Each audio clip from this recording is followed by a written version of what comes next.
Hello, LEC community. My name is Isabela Mendez. I am here, a member of the LEC, and I want to welcome you all to our Civic Power Series, School Board Edition. Today, we are going to be kind of talking about what school boards do in their day-to-day. We welcome any questions you may have, and really delve into what powers school board holds.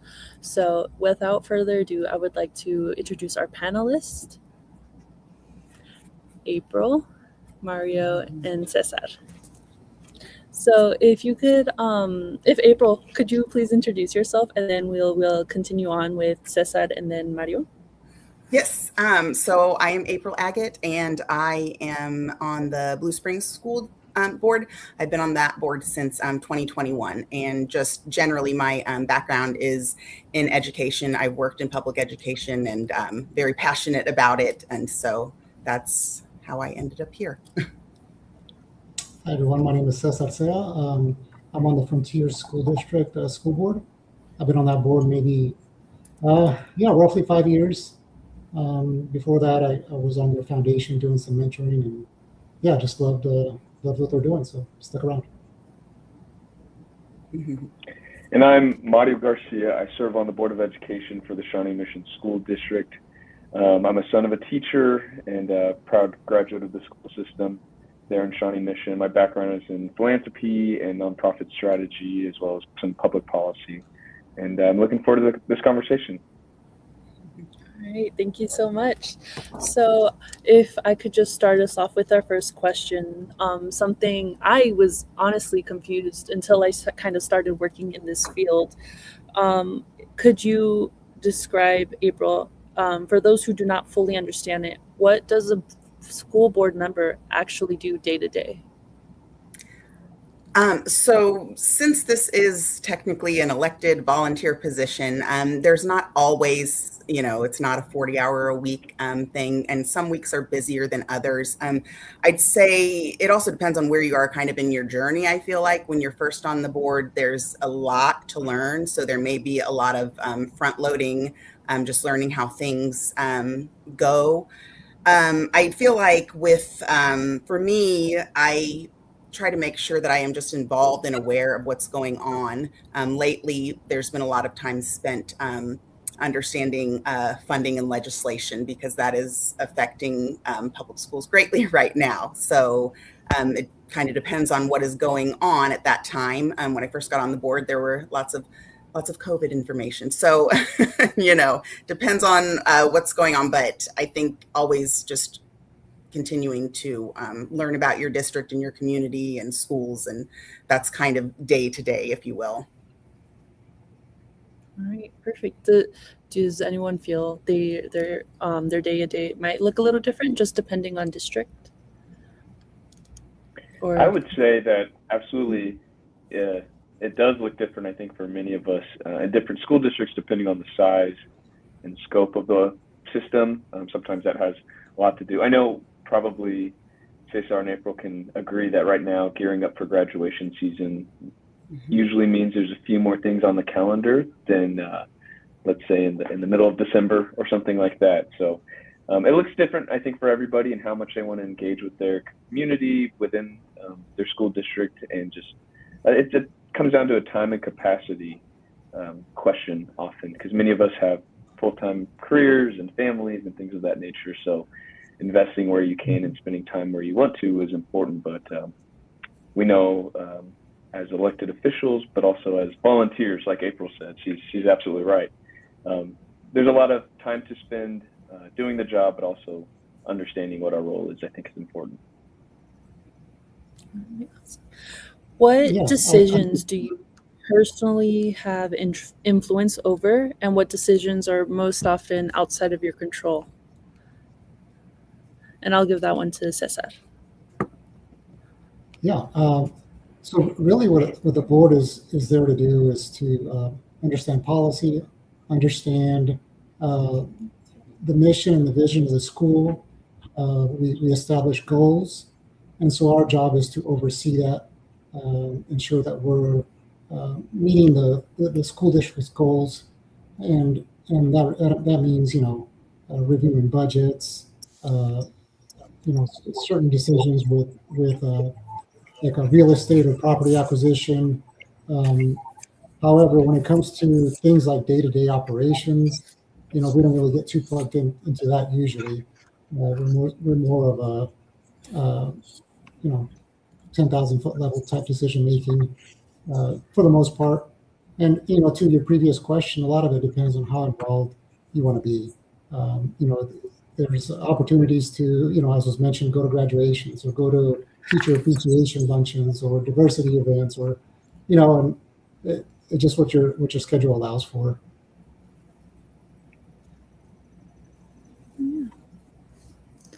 That clears things up for me a lot. I feel like I'm learning with what all of you guys are saying. So I guess my next question would be, what decisions do you personally have any influence over, versus what decisions are most often outside of your control as a school board member?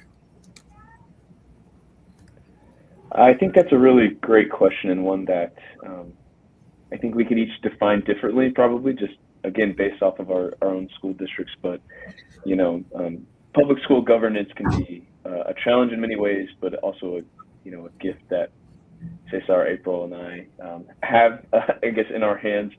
So ensuring that the school district is on the path that they have chosen and want to take is important for us to oversee and govern, of course. And when we are in meetings and have the opportunity to pass policy, create policy, draft policy, things of that nature, those are some of the essential roles, I think, of us as school board members to create opportunities for better understanding or clear vision, things of that nature. So high level, like Cesar said, is where we live. The day-to-day things that happen, they're out. It's not that they're outside of our control, but they're outside of our purview, I think. And that's okay, because I understand that our public ed professionals are professionals, and we trust that they're able to do their jobs very well and create opportunities for children and families to be more plugged into their communities or at a completely different level when it comes to the academic side, ensuring that things are in the right place at the right time. So, we trust our educational professionals to do what it is that they're hired to do across the district, so it doesn't necessarily need our provision, but we do support them, right? It's important to be supportive of their efforts.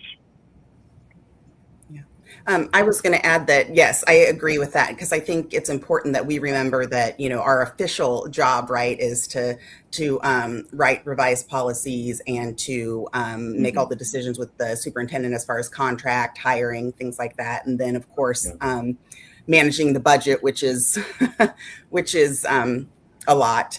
But I think that we are not involved, in the small decisions, because we need to make sure that we're empowering our people who we've hired to do those jobs. We need to make sure that they are set up to be successful. And so that, I think, that is a school board member's job, to make sure that they have the tools that they need to ultimately do what's best for the kids. And so we aren't going to be involved in the smaller decisions and deciding how a lesson is taught or things like that, because that's not our job.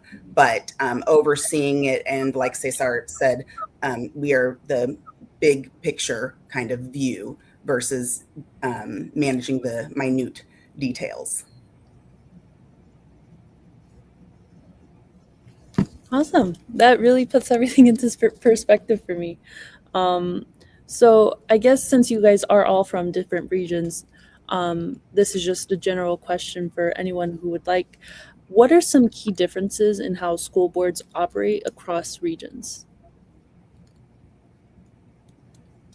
I think we learned a few minutes ago how we were just chatting before this started about election cycles and for how long we serve on our school boards. I have a 4-year term. April mentioned that she's on a 3-year, I think that's right, term. So I think it just depends. I mean, you look at the greater Kansas City metro, and we have to understand the differences from state to state. I'm on the Kansas side. There's not entirely, but there's a different system at which we are all operating when it comes to funding, state legislature issues at hand, things like that. So I understand the differences as much as the next guy, but there's a lot that I don't know about how things are done elsewhere. But yeah, I think there might be some smaller differences. If anybody else has anything they want to add to that. Yeah, we have, yes, we were talking about terms and stuff. And I know, in Missouri, they divide things up into the urban, suburban, rural, and that does affect, because there are districts that also have 7 school board members versus 5, or versus, I mean, there's different, or 9, is it? Don't quote me on those, because I know that there's different numbers also depending on the size of the district. And then there are different terms. I believe Independent School District has longer terms. Kansas City School District, I believe, has longer terms. And so, yeah, I don't know. Cesar, what is it like where you are? Because I know you're on the Missouri side, but. Yeah. So maybe a couple differences is, like you mentioned, April, I'm on the Missouri side, but also Frontier is a charter school, so we have a sponsorship, and also, I don't know if this is the same way in all districts, but we create a facility committee or different committees, facility committees, education committees, and those meet a little more often in our full board meetings, and we just found that was necessary because otherwise we'd be in those board meetings for half the day. Having breakfast and lunch there. So having committee meetings outside of our full board meeting was helpful for us to govern more effectively. And the committees would then make recommendations to the full board for approval. But in those committee meetings, we're able to review some of the details that maybe we don't have time in the full board. So that might be a difference as well.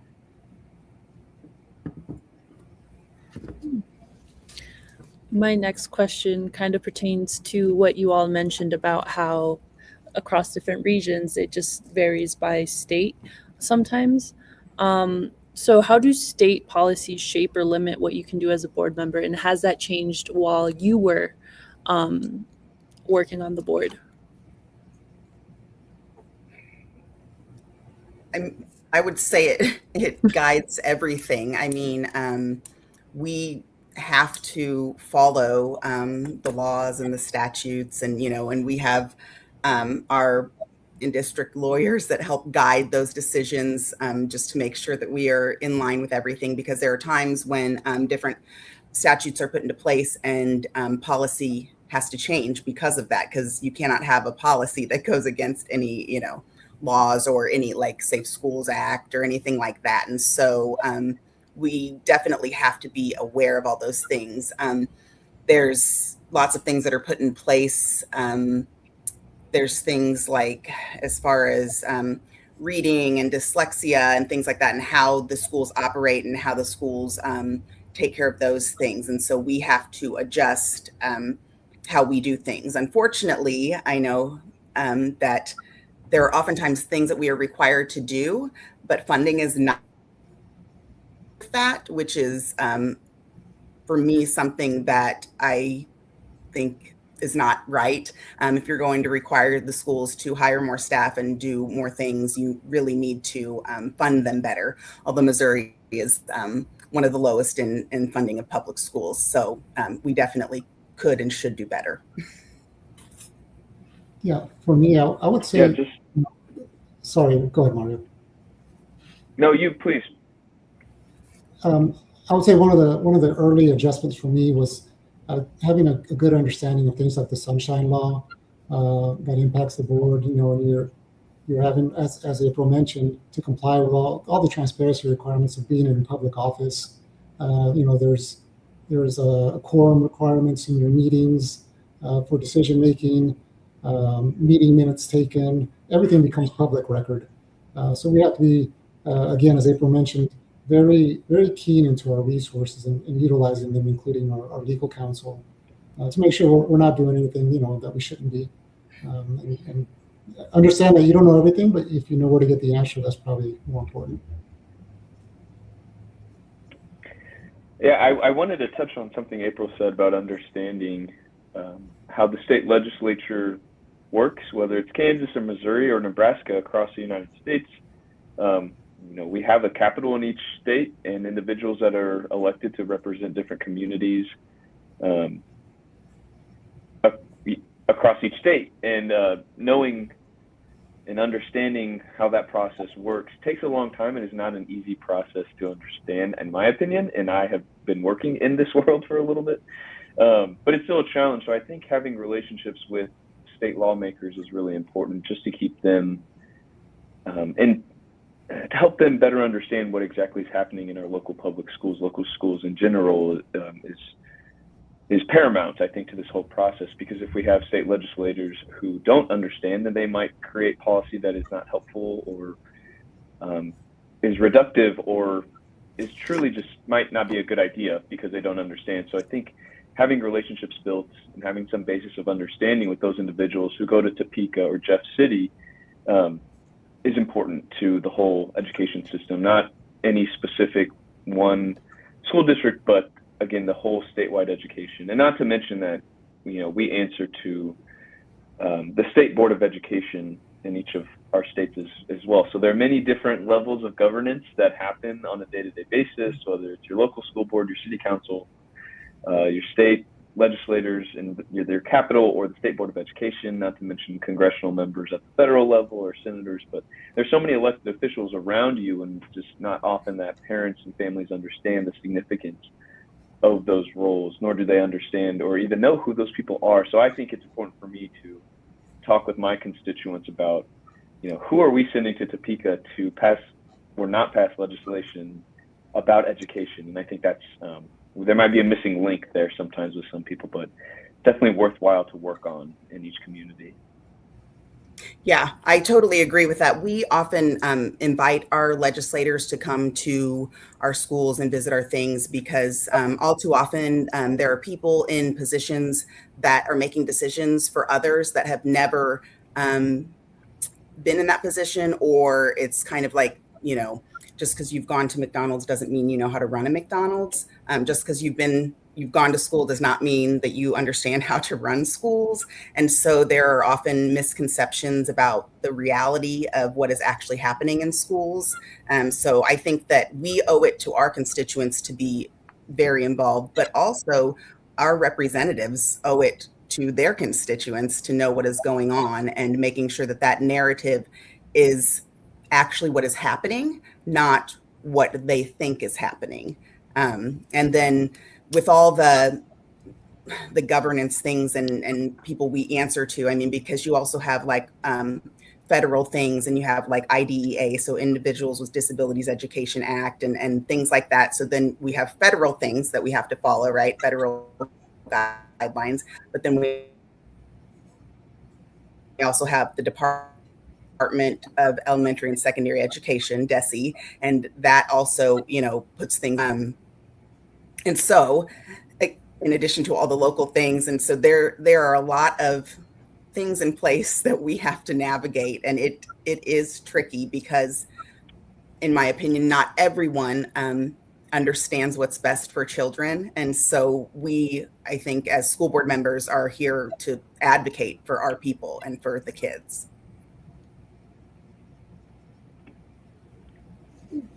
So my next question kind of touches a little bit on communication.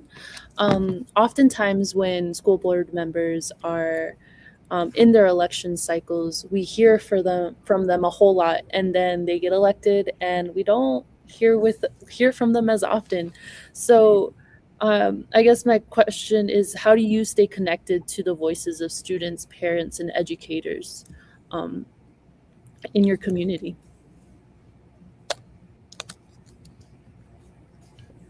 I know that for me. Oh, go ahead. Well, this time you go, Mario. Are you sure? Okay. Yeah, can you hear me, Mario? Go ahead. Okay, yeah, thank you.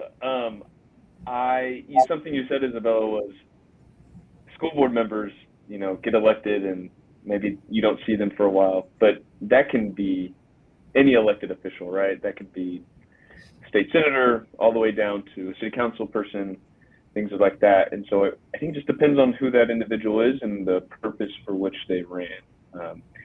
I said that I wanted to be as engaged with my community as much as I could be. The community that I serve, or at least represent in Shawnee Mission, is the area that I grew up as a child and went to school around. So I had the time that I was even running, I still had a sibling in the school system. So it was really nice to, have that close connection with the community. So being local is important, and I think these are some of our most local elected offices, right? We're dealing with people in their kids' schools. Sometimes that is the most personal public thing that they are experiencing. So I think it's rather important, but I know for me, it's really important to get out into the community just to better understand. Something I like to say is, if I don't know, I can't help.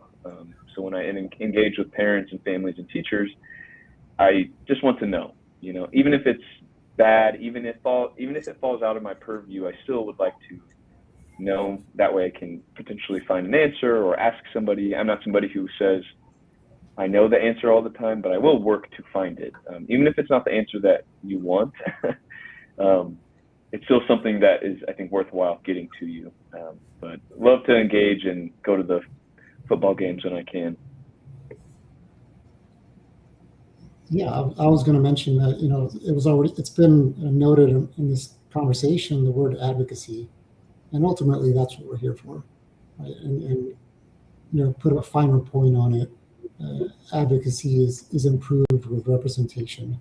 So, one of the reasons I feel privileged to serve on a school board for a district like Frontier is that, 70% of the student body there is Latino. So you see yourself reflected in the student body.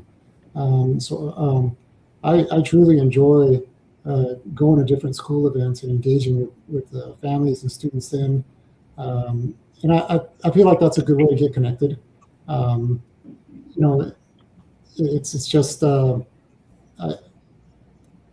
when I was going to school in KCMO, west side of Kansas City, going through that whole elementary public school district, I can really connect with what the students are going through. And I bring that to every school board meeting. At the end of the day, what we're doing is we're trying to find responsible and good solutions for the education of students. So when we were looking at, things like test results and, how they're progressing in school, sometimes you got to have an understanding of, maybe some of the challenges, personal challenges these families are going through. So you can better empathize with them. Well, I think that type of background, that type of understanding is very important to what we do, and connecting with the community, it just serves to improve that.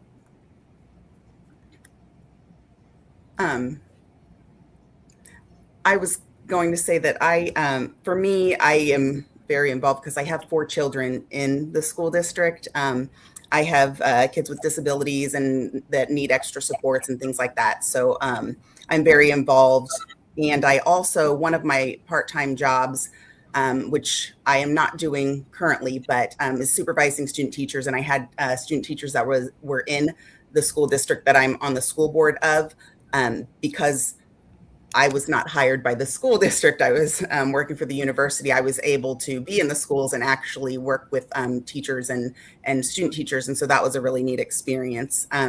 But also, when I got on the board, it was my goal to be able to have people see you, not because it was about me, but because I wanted them to feel that they matter enough for me to show up to things, because they do. And so I've asked, we have an amazing school board secretary and administrative assistant, and she contacts the schools and lets them know that, if there's any events that we can be part of, to let us know. And so we've been able to go in the schools. I got to help out with one of our middle schools has like Eagle TV. We got to be part of that. Got to see the band perform like during school, in class, got to help build beds with Sleep in Heavenly Peace. So all of these things are great because we get to work with the kids. I do go to games and musicals, and one of my daughters is in our marching band at one of our high schools. And so,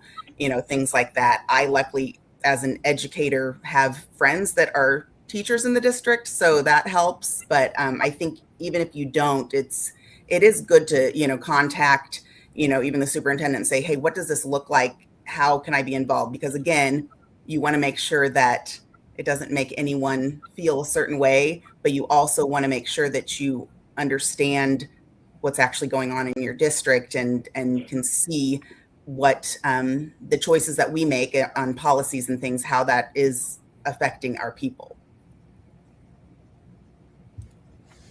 And Isabella, I'll just quickly add that organizations like yours, Education Collaborative, that helps us with connecting to the community. It's a testament to Mario and April that they're here because they value that connection. Well, thank you for the shout out. We're definitely so grateful that you guys could all be here. I know we all are a little tired, but I think conversations like these are especially important. So going into my next question, I'll leave the floor open to anyone who'd like to answer. What does accountability look like in your role? I think being responsive is important. We all probably have an email with the school district, and I'm sure we get communications from constituents and parents alike, teachers potentially, and I think there's a level of responsibility when it comes to responsiveness and communication and things like that. Like I said, you might not, I don't often have the right answer, but I'm willing to go look for it. Things like that, So I said that I'd like to be out in the community, but that's mainly for accountability purposes. I like to be present so that people have access to me if they need me or if they want to say something. Oftentimes it's not negative. A lot of times it's very positive comments about their kid and the system, and it's often great. Sometimes it's not, but being accessible, I think, is important for elected officials in any capacity, and showing up for the individuals that elected you or voted for you to be in that role. Even if they didn't vote for you, there's still responsibility there, and I think that's rather important to be accessible to not just your constituencies, but to the community at which you serve.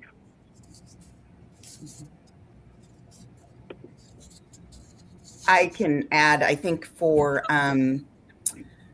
me, I feel like accountability also, it looks like transparency. I know one of the things that we do that many boards do, we have our meetings recorded. So if you cannot attend, you can still see them. I put the meetings on my Facebook page, on my school board Facebook page, just so it's easier for people to access. They are on YouTube, but it's people there. I have several. I don't have a lot of followers, but I do have a chunk that do actually access it that way. And, and I think that's important. Also, I think that, in Blue Springs, in our school district, we have over 15,000 students. And so that's a lot of parents. So I do try to answer any questions or anything that I get. There are times when there are comments made that are not always helpful or really need a response. So those are not necessarily addressed. But if there are comments that are made that I feel like I'm not going to be the one that answers that question, kind of like Mario was talking about, I may not know that answer, or I may not be the appropriate person to fix that problem. I will definitely contact who I think is the right person, and they will help navigate that. And I've had that happen, and then that person will contact the parent to solve the problem, because it is important that we're accessible, but it's also important that we're careful not to be so involved that we don't allow, again, like we talked about before, we don't allow our people to do their job, because we really, I'm sure we have all our school districts have amazing people. We want to let them do what they're there for. Yeah, I couldn't quite hear the question clearly, but I think it had to do with, how the school boards are accountable to the public. Is that fair? Mm-hmm. Yeah. Yes. So I think ultimately, as they say, the proof is in the pudding, right? You're evaluated based on the performance of the district and how they're benefiting the students and ultimately the families in the district. And as school board members, as was mentioned, we have to rely on superintendent, staff, wonderful teachers to do their job. But since we are on the board of directors, if there is, serious challenges or malpractice or bad decision making, it is, we are ultimately accountable, and that's part of the deal.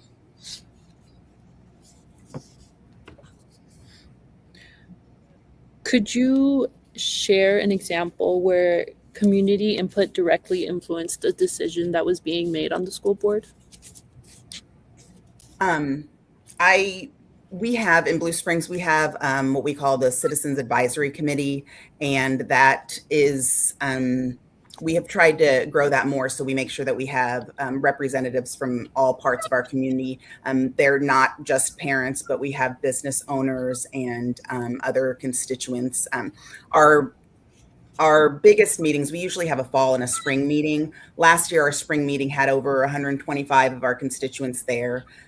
We oftentimes at these meetings, if there are any possible levies, bonds that come up, we will discuss them. We talk about programs. We do some legislative updates and let our people know who they can contact and how they can contact and what bills they should, be aware of. I know one of the things that we also did is there were some projects that the district was going to work on, and they were all needed, but we wanted to know what our community thought as far as priorities. So we had them give feedback, and they listed, there were 10 items, and they went ahead and listed them in order. And so that helped us see what do they want done first, because I think, it is important that our taxpayers have a say in what's happening, because it does affect them.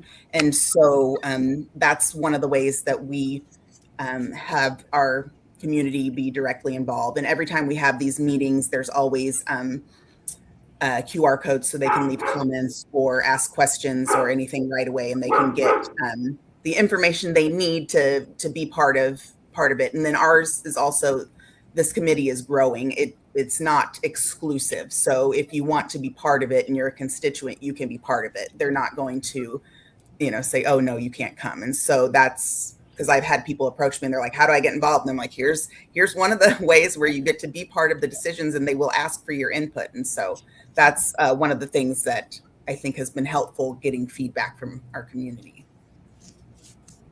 Yeah, an example I could give is, so we have public testimony as an option for public testimony at each one of our board meetings. And I recall, a little bit ago, we had teachers show up and advocate for, improved pay. And we heard them out and, approved it. We did a good job of advocating for themselves. And so that was a direct result of them speaking up. Another more recent example is, there was a detention center approved for the World Cup coming up. And it was temporary at first, and they wanted to place it within a mile roughly of our main campus. And then it was decided by city legislators to make it a permanent facility.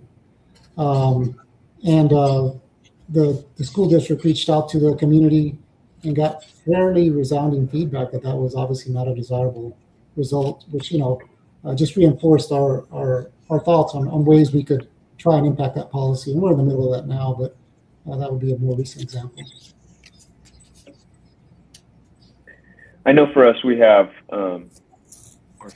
maybe for anybody, probably for anybody, having feedback, honest feedback from constituents, whether it's parents and their students, their children, that's pretty significant to our systems. I think for us, it's having our strategic plan be so. Our strategic plan is a living document for us, but we have a lot of parent input, community input on that strategic plan. One thing specifically that we got a lot of honest feedback from our students and their parents was ensuring that mental health was a priority for the district, addressing mental health issues across the board for students K through 12. We understood that as a significant aspect of our efforts as a school district. We did not understand how important it was to the community until we really heard them out, and they said, we need this to be, front and center. This has to be something that we work on in a really meaningful way. So hearing from them in the last, X amount of years to put that at the forefront was important. But as the public school system, we said, okay, of course, that makes sense. It's obviously something you're passionate about. We'll meet you halfway and, ensure that this is at the front of our minds when we're moving forward with our strategic plan, that mental health piece. And that's just one of many different ways that we have our community engage with us in what we're doing and how we're making decisions. And so, yeah, just parent involvement when it comes to small committee that are, put together to focus on a specific task or topic. We have a lot of really great community members who choose to spend their time, volunteer their time to spend it with us, figuring some of these things out.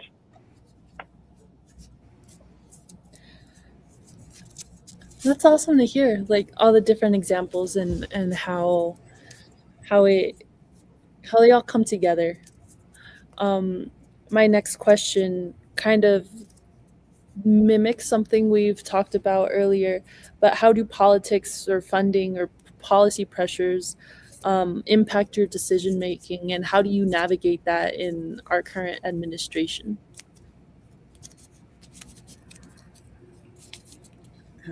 I think we have to be very careful.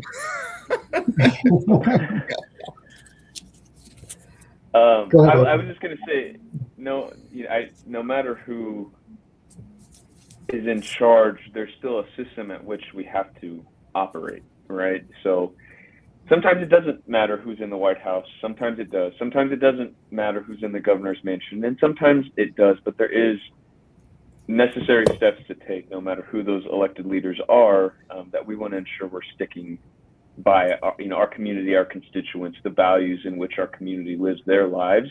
So I think it's really important to maintain that no matter who the elected officials around us are. So if there's a value set that your school community is holds true to, then I think it's important for the school system to do that same thing and operate politically, if you will, in the same manner. And I think a lot of individuals have to walk an interesting line because of that, but that sometimes it doesn't even matter who's in charge. It just matters who's on the school board at the time, I think. For myself, I'd say that I have to remind myself that it's a privileged position of service. And, obviously we want to understand policy, we want to understand how that impacts our decision making. But at the end of the day, we're there to advocate for our communities. And you just do the best you can to with the resources given to make that happen. I have to make a conscious effort not to let my, political beliefs always get in the way. And as Mario kind of put it, work within your lane. After all, we are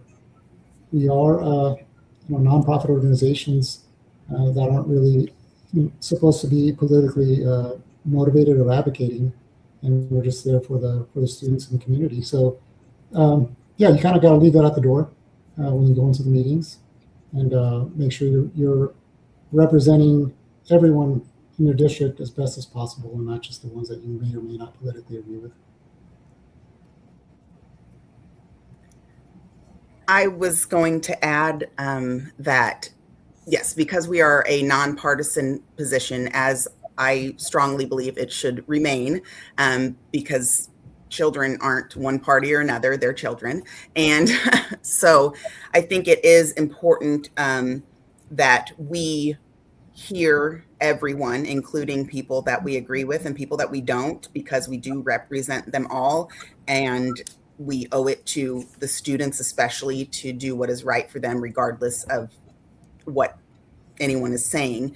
I think that one of the things that I've noticed being on the board for a little bit of time now is that depending on what is going on outside of the schools, almost it does have an effect on how we inform our community, because depending on what is being said, sometimes our community has questions about things, and we need to make sure that we are giving the actual information of what is going on in the schools, so they understand that if they hear something, it's not always what is actually happening in their schools. And I think it's important that, that communication piece, that transparency piece, it kind of goes back to that. It's important that our community understands what's happening, because, there are things that will always be said no matter who is in what office. And so, but we want our people to understand what is happening, and that kind of thing, because you don't want it to affect you negatively and affect the students negatively, because we can get caught in a spiral that's not healthy. But it's it always is going to have somewhat of an effect because you're aware of it, but sometimes it just changes how we communicate with everyone, or what information they may need. What advice would you give to someone who's never considered running for a public office like school board before?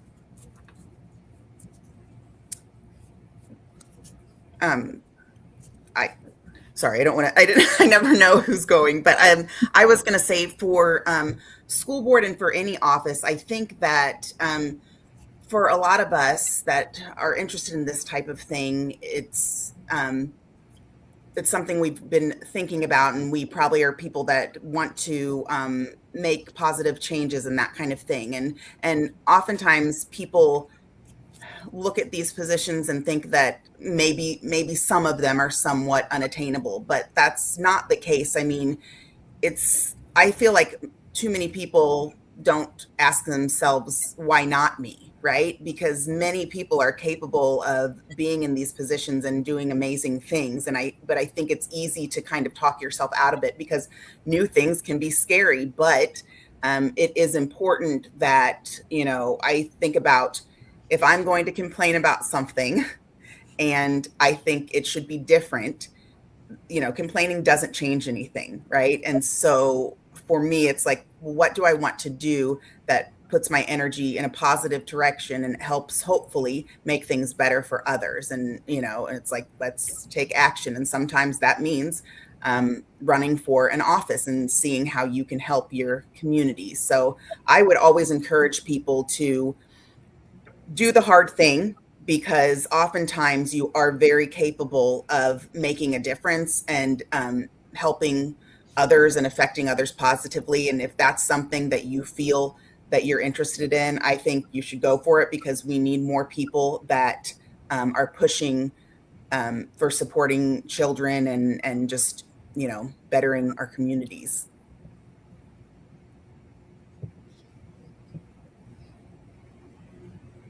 Yeah, I was waiting on Mario to go, but I'll jump in. I was just going to mention that just be prepared to learn. Go in with open mind. There's a lot. I think most new school board members learn quite a bit on the job. Sometimes it feels a little overwhelming, but if you're there for the right reasons and you're open to learning and serving, people you genuinely care about, it's well worth the effort. But it does take some time to sit down. You've got to read and learn before the meetings, so you go in prepared, and then you got to do a little homework afterwards. And but if you're in it for the right reasons, it doesn't feel like work, and you're just learning. Yeah, I think being student focused is important for these elected roles. I think we differ than most elected officials at any other level, actually, because of how close you are to students and families. And so I mentioned this earlier, but I'm not a parent yet, but I understand the significance of parents and how they view their children. They are entrusting a school system to take their child for X amount of hours a week to educate them, but also to provide care and to ensure safety and things of that nature. So there's this huge responsibility that school board members have, and of course teachers and administrators and everybody involved. But being an elected official in the world of taking care of children, I think, is just a really important one, right? And so being student focused and family focused is important for elected officials who want to be in this world. And I think that's why individuals like us chose to do it, because we come from interesting experiences in public school, or like me, like I said earlier, my mom is a teacher. One of my mentors is now, or one of my past, principals is a mentor now, and having those experiences close to the heart and close to home is why a lot of us do this. So to give advice to the next people that want to do this is, it's a messy environment because it is, with children and kids, and the system is, it is what it is for sure. But it's a really important one. So, my biggest thing is just remaining positive, because when you're working with this demographic, it can be really challenging and different every single day. So you have to be prepared for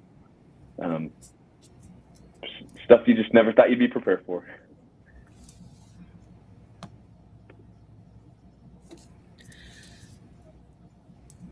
So my next question kind of is will differ. But how would you define student success, how would you define success for your students and families that you serve? I can jump in. I was just thinking about, families put their kids into the educational system, and 12, 13 years later, it's over. They're done. They walk across the stage and graduate, God willing, and then they're done with that system. So what happens during that time, I think, is so important. So success for me, end of the day, is going to be to graduate, right? I think we can all attest or agree at least to that. But having our students actually have a quality experience, one that they're proud of or will hold on to once they are done with school, is really important to me. I had a great educational experience in my school district, and I take a lot of those experiences and I still learn from them and think about them, and they're really, really great time. So making sure students and families feel like they belong in those communities and in those schools is really important to me. Making sure that they feel a part of the community and valued in every way is important for me. So the academic success, of course, but some of the cultural belonging topics, come to top of my mind when it comes to making sure that people feel as though that their 12, 13 years was spent appropriately and was a good time.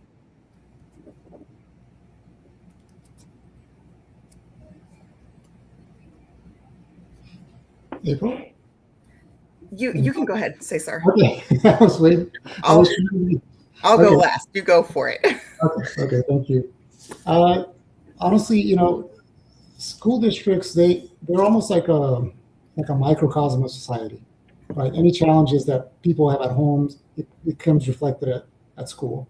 If a child doesn't have enough to eat at home, or doesn't have transportation, or both parents work a lot, or have problems with siblings, etc.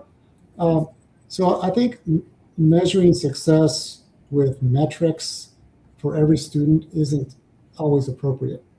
And I think something more along the lines of having a consistent, stable environment, a safe place for students to grow, should be the goal. And then each student can kind of find their what they want to focus on, what they enjoy, whether it's sports, academics, theater, whatever it may be, and just giving them that opportunity for growth, and that consistently of having a place to go every day where they can, communicate and engage with positive experiences. That should really be the measure of success. Unfortunately, that's a little squishy. You can't really measure that. So I think along with that comes, the metrics of, each individual student's performance from year to year. And one thing, I'll give a shout out to Frontier. They really do a great job of that. They really are very data minded, to the point where we're not just looking at the top 5%. We're able to, assess all the student body, and we can focus on, maybe the ones that aren't their high achievers just yet, and look for ways to improve, their experience in school.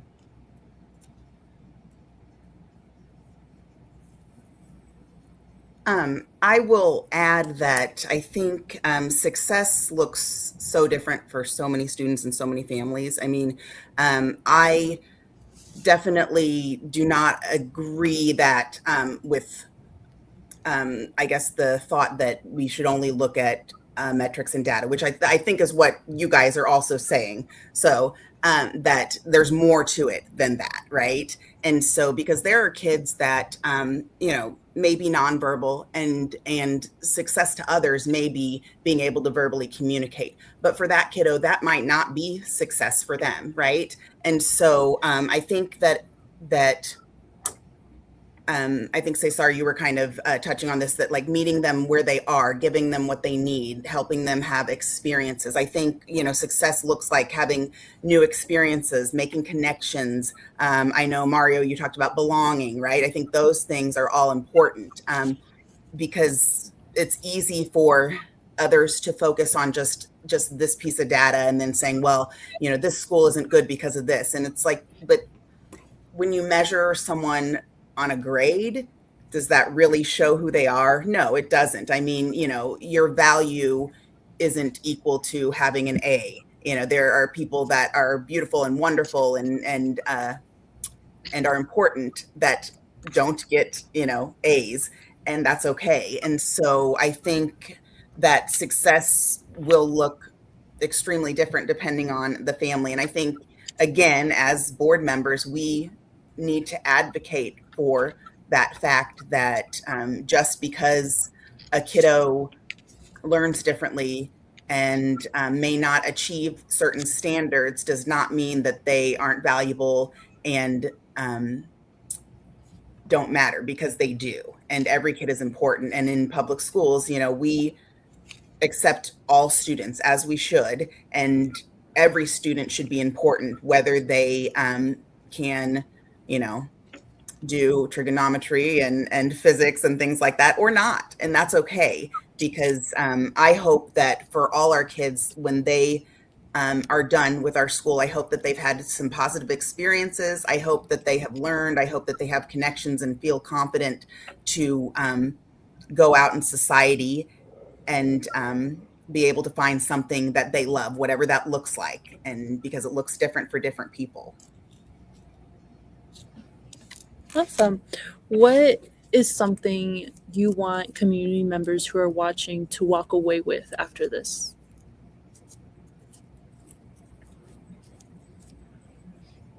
I think I'll probably stick to the community aspects of a lot of this, but community happens when parents, teachers, students, administrators all are involved with each other and focused on the issues at hand or topics of discussion that need to be discussed, right?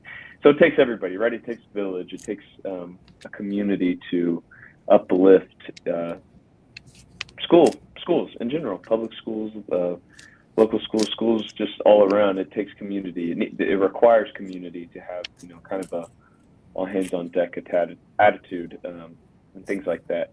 I think secondly, also though, with LEC doing what it does, it's important, I think, for Latino community members to consider these leadership positions across the board, locally, federally, things of that nature. I mean, we haven't really talked about the representation piece yet, but that I think is something that's really important. So there's a huge need for bilingualism across the region anyway, and better representation for our demographic, I think, is something that is really important. And I'm not exactly sure what my call to action is with that. It does take everybody, and I think the Latino community could contribute a lot to our local schools in meaningful ways. And I know that in my community we have an annual cultural night highlighting just the diversity of the local schools, and getting those families engaged is important. I have a lot of community members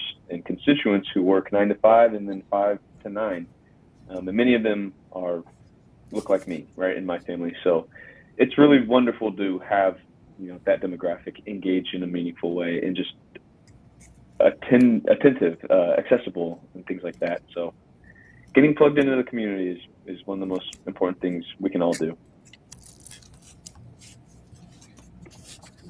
Yeah, I can go next. It's I would just share that their voice is impactful. You don't have to be serving on a school board to make a difference. You can advocate in different ways. You can make your voice heard and your opinions heard, and if it's our job to listen, and so yeah, you don't have to, you should obviously want to participate in community to the greatest extent possible. But if you're, single parent working multiple jobs, and it's just not in your current capacity, you can still be heard. You can still write the email, go to a public testimony, or join an organization. Uh, like Educativa, or Education Collaborative. Sorry, that does matter, and you can impact it in different ways.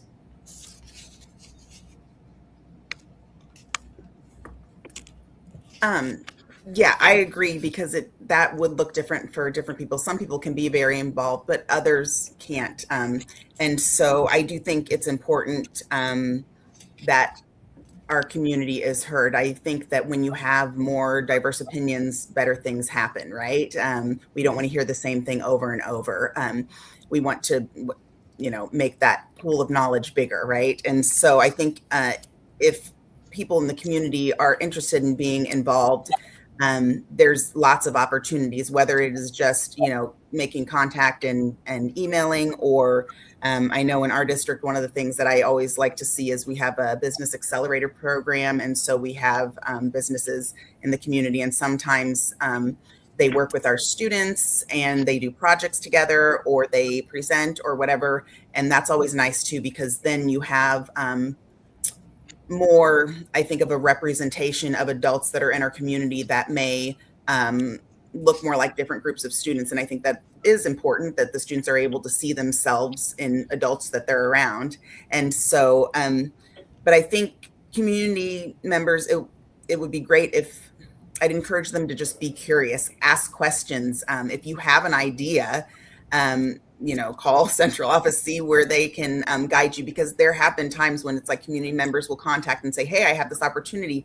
What would that look like for students? Or what would that look like, and, sometimes new programs are started that way. So you don't, like you guys said, you don't have to be on a school board to make a difference in the schools. You can do it in your own way with your talents. So, as we wrap up, this is the last question. What does community power in education mean to you personally?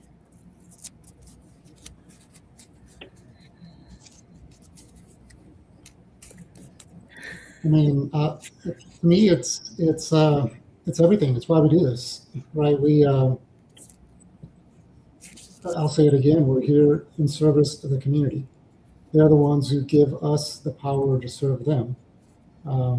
So, we always want to have that connection. We always want to be able to hear that feedback, because, as has been mentioned multiple times on this call, we don't know everything, right? And as April just said, the more thoughts and opinions that are offered, the more we learn. It's one of those things where a lot of times the person that speaks the less is the one that learns the most. So, you kind of have that mentality going in, and you're open to learning and understanding others' perspectives, and that comes from community. You don't understand problems sometimes until you take the time to listen to them. I think education is the equalizer here, and so ensuring that students and, of course, their families feel that there's an opportunity to go down that path in public schools locally across the country.